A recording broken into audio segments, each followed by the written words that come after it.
the myth, the legend, our general manager, Chris Baldwin.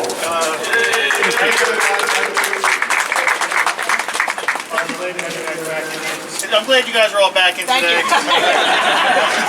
We had a great time last year, I know everybody, and I think we actually got more this year too. It's even better. So just want you guys to have fun, have a good time. We got some nice little things for you to do later on. Josh has come up with really cool stuff. So I hope you guys have a great time. On Diggerland, we're now in our third season of operations.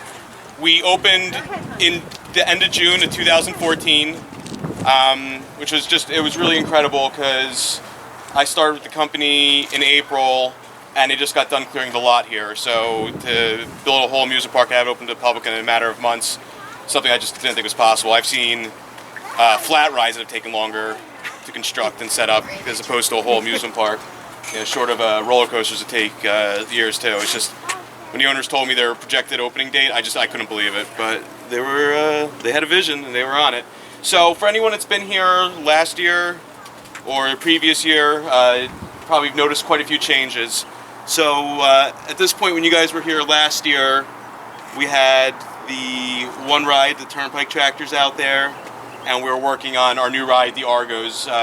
We did the group photo with the Argos last year. Now we actually have the Argos out here, where we moved them out here, so that course has changed again. We've added a brand new ride for 2016 out there. Those are rollers. They're vibration rollers. They're not steam rollers. They stopped making steam rollers in the 40s, but I know the terminology kind of sticks, so people keep calling them steam rollers. It's fine.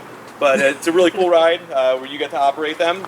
Also in this area, it's something we introduced beginning of April. It's Diggerland XL. It's actually an upcharge, but it's more of a training school for anyone who wants to have a one-on-one experience. A trainer comes out with you, and you actually have to operate a giant bulldozer, a giant excavator. It's the only things in the park that's an upcharge. Everything else is included, and that's something that has to be booked separately. But that's some of the new changes we had for this year. So the entrance for the Argos here, and then we have the two rides back here. So when we open at 11 a.m., I definitely recommend checking out all the rides in the park. This kind of gets to be a little bit of a lost area. So for the beginning of the day, there's usually not too bad of lines here. Argos, for some reason, will always have a big line at the beginning of the day. So if you see a line there, I recommend coming back in the afternoon. It'll probably not be a line anymore. But at opening, for some reason, everyone goes to the Argos. We can only run 2 vehicles on a track, so you might see a bit of a line there. So just a little tip for when we open to the public. Behind you, you can see we've added, like so many other amusement parks before us, a sluicing station where you could buy a thing of dirt and sluice for arrowheads, fossils, gemstones. Hopefully, unlike most other amusement parks, ours won't become a decoration piece in the next season, but I've seen them fail so many times, so maybe we'll be the ones to actually make it work. So we're going to head in the opposite direction to the rest of the park.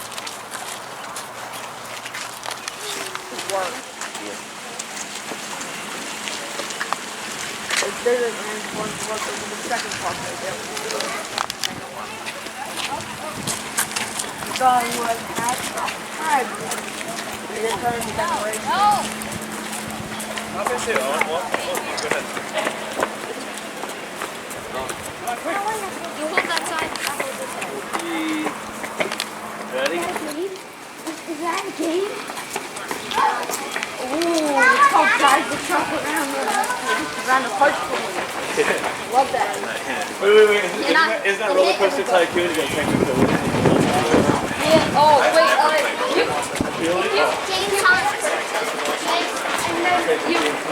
and then you delete the name and say Queen's Concert. Buggy comes down. Department, which is on the front of a modal forklift. Lifts you about 6.5 feet in the air and drives around a course. Now, a little backstory about the rail trail. Since we're operating in New Jersey, we do fall under the New Jersey Department of Community Affairs amusement carnival ride regulations. So they have a really difficult time with us because they're trying to figure out exactly how to make construction equipment fall under amusement ride regulations. So this is now in its third season of operations. There was an unfortunate incident in New Jersey where somebody did fall out of a Ferris wheel, and the inspector of that park is also the inspector of this park. So he's a little nervous, and he made us change a lot of stuff. So if you rode it last year, you'll see instead of seatbelts you open, only the operators can open seatbelts now. installed a camera to watch you guys at all times, and there's also an alarm if the operator brings the vehicle too high. I like being partners with the state of New Jersey, but there's a lot of safety considerations that do go into these vehicles, and us and the inspectors are always working together to grow and get learned.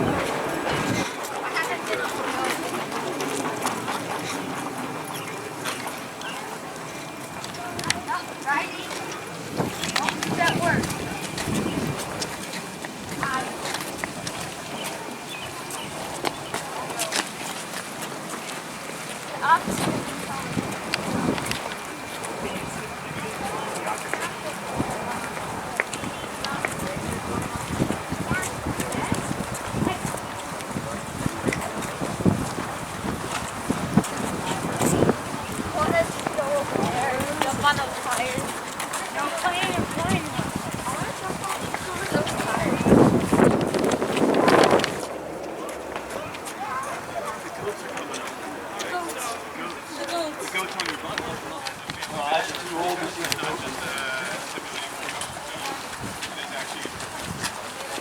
The ride we passed was a barrel tank, nice ride for kids.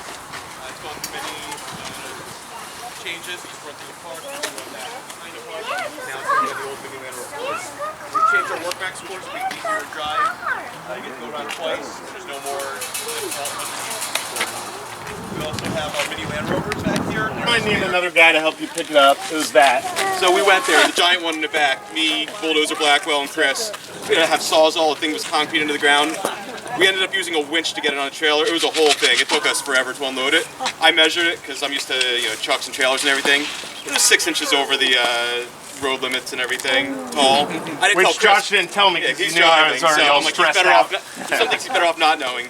So as we made a wrong turn and we're going through Philadelphia, and I see a bridge come up that says low bridge 3.8, I'm like, I looked up, there was like an inch, if that, and I don't know what the sign said because it was over 3.8. We were at 14.9, so it was pretty scary. It was nerve-wracking, but we got it here.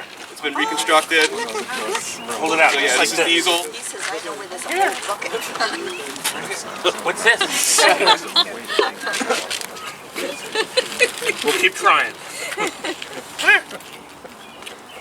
They like when people watch them, but they get a little shy when they're out in public. There you go. Now I've got a new goat feeder system that we have to condition the goats for. So I'm going to leave a bucket of food out here for you guys all morning. And you can just crank little pieces of food up as you want and play with them, and they'll run to the top of their tree house and back down and stuff. So. Alright, so also going on with the equipment here, we have our mini diggers where we have 12 of them with 3 different objectives. We have treasures buried in the stones, which are like metal blocks we cut. We have, not great treasure, but you want to feed them? We have ducks, which float in the pond, filtered by the fish out. And we also have bowling. There's bowling pins, and there's a ball attached to my knockover. Now all this is real construction equipment. Nothing here is a replica. And Land Rovers right here. These are replicas of actual Land Rovers. That's our. Alright, so no trip to Diggerland would be complete without actually digging. So we have our excavator alley here with our big and giant diggers. Same deal, you just get to dig in the dirt here, actual buckets. The only couple of safety features we had to add was we limited with course to drive them around. We have that feature disabled, but you could dig a hole and move all the dirt around. So they do the same motion, just they're different models. So the 80-30s, sometimes children find them easier to use, and 80-65s are better for adults or lap riding with if a child wants to ride your lap. So we'll continue on.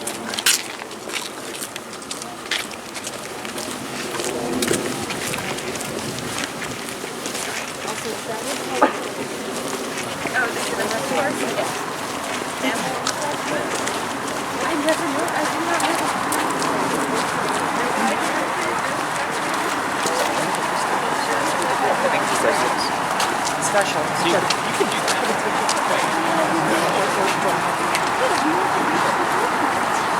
Alright, so here we have some more construction equipment that we've turned into amusement park rides. These ones are a passive rider on and actually not operating.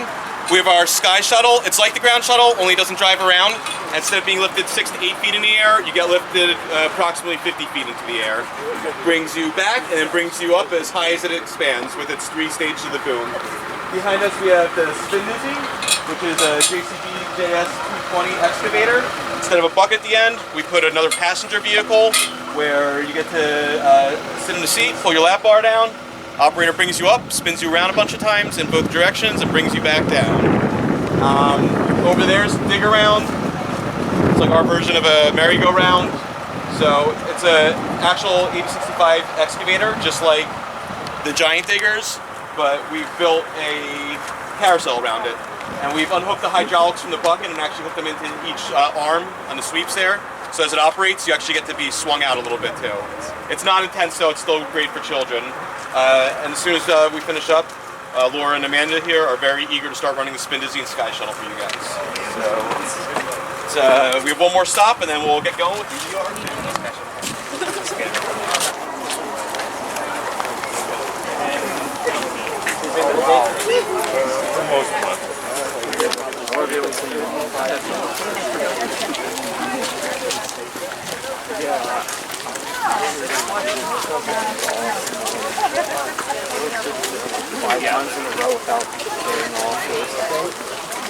I like the camel. What? I like the camel. Gotta do seaside streams. My wife gets the floor as good as I do. Alright, so here's our... again, you could do lap riding. We have the rock wall behind us. I don't think I need to explain that. And we have our ropes course. The ropes course used to be at Sahara Sam's Water Park, which is our sort of sister company now, our half sister company, which you can kind of see the roof of it through the trees there. And you pretty much walk around the platforms and there's all different elements. They're okay. Yeah, Chris has them out. It's a clear day, so when you're at the top, if you look in that direction, you can see the skyline of Philadelphia. There's a camel up top because that was Sahara Sam's logo. But Chris Peters asked me to put a hard hat up there, so one day I brought a ladder up there with all my harnesses and everything and to get a hard hat on top of the camel. So that's the end of my part of the tour. Does anyone have any questions? Okay, so again, 1 p.m. we're doing the stunt show behind the party pavilion. The BBS stunt show. We'll do a group photo and our contest if you want to participate. Otherwise, they're ready for you at the ropes course, the Spin Dizzy, and the Sky Shuttle for your guys' ERT. So if you guys had a nice little walk around the park and some background on our park, and I hope you guys have a great day today. Remember, with your bracelets, you can come and go as much as you want till 6 p.m. So enjoy the park, guys. Thank you.